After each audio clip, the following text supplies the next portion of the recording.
जय श्री गणेश। सकट चौथ, जिसे तिलकुटा चौथ या माघी चौथ भी कहा जाता है, इसका हिंदू धर्म में बहुत बड़ा महत्व है। यह व्रत माताएं अपनी संतान की लंबी उम्र और सुख समृद्धि के लिए रखती हैं। कहते हैं इस दिन व्रत करने और कथा सुनने से संतान पर आया हर संकट टल जाता है, इसलिए इसे संकट चौथ कहते हैं। आज हम इस वीडियो में चौथ माता की कहानी और गणेश जी की कथा को सुनेंगे। एक नगर में एक साहूकार रहता था। उसके 2 बेटे थे। बड़ा बेटा बहुत अमीर था, लेकिन छोटा बेटा गरीब था। बड़े बेटे की पत्नी घमंडी थी और छोटे बेटे की पत्नी बहुत धार्मिक और संतोषी थी। सकट चौथ का दिन आया। देवरानी ने जंगल से लकड़ियां बीनकर बेची और जो थोड़े पैसे मिले उससे पूजा के लिए तिल और गुड़ खरीदा। उसने मन ही मन गणेश जी से कहा, हे बप्पा, मेरे पास बस यही है, इसी को स्वीकार करना। उसने तिलकुटा बनाया और उसे ढककर रख दिया। रात को गणेश जी बूढ़े ब्राह्मण का वेश बनाकर आई। वे पहले जेठानी के पास गए और बोले, माई, बहुत भूख लगी है, कुछ खाने को दे दे। जेठानी ने छिड़कते हुए कहा, अरे बाबा, यहाँ कहाँ आ गए? मेरे पास फालतू खाना नहीं है, आगे जाओ। भगवान फिर देवरानी की झोपड़ी में गए। उन्होंने आवाज दी, बेटी, क्या एक बूढ़ी को थोड़ा आसरा मिलेगा? देवरानी ने दरवाजा खोला और बोली, आइए बाबा, मेरा सौभाग्य है कि आप मेरे घर आए। उसने उन्हें आसन दिया और जो तिलकुटा बनाया था वही प्रेम से खिलाया। खाते खाते बाबा बोले, बेटी, मुझे लघुशंका जाना है, मैं कहाँ जाऊं? देवरानी दुविधा में पड़ गई। घर इतना छोटा था। उसने कहा, बाबा, आप घर के कोने में ही कर लें, मैं बाद में साफ कर दूंगी। बाबा ने वहां निवृत्त होकर देवरानी को आशीर्वाद दिया और अंतर ध्यान हो गई।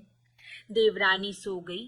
सुबह जब देवरानी उठी तो उसकी आंखें फूटी की फूटी रह गईं। जहां बाबा ने गंदगी की थी वहां सोने चांदी और हीरे जवाहरात का ढेर लगा था।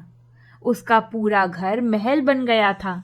यह खबर जब जेठानी को मिली तो वह ईर्ष्या से जल उठी। उसने अपने पति से कहा, अगली सकट चौथ पर मैं भी ऐसा ही करूंगी। अगले साल उसने भी व्रत रखा, पकवान बनाए और बाबा का इंतजार करने लगी।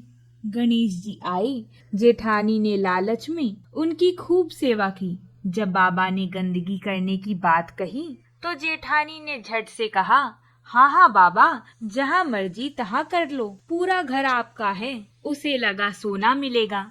सुबह जब जेठानी उठी तो देखा कि पूरे घर में सचमुच की गंदगी और बदबू फैली हुई थी। सोना तो दूर, उसका जमा जमाया धन भी मिट्टी हो गया। तब उसे समझ आया कि भगवान भाव के भूखे होते हैं, लालच के नहीं। बोलिए विनायक जी महाराज की जय। आइए अब दूसरी कहानी को सुनते हैं। सकट चौथ पर यह दूसरी कथा सुनना भी बहुत जरूरी है, तभी व्रत पूरा होता है। एक बार एक कुम्हार था।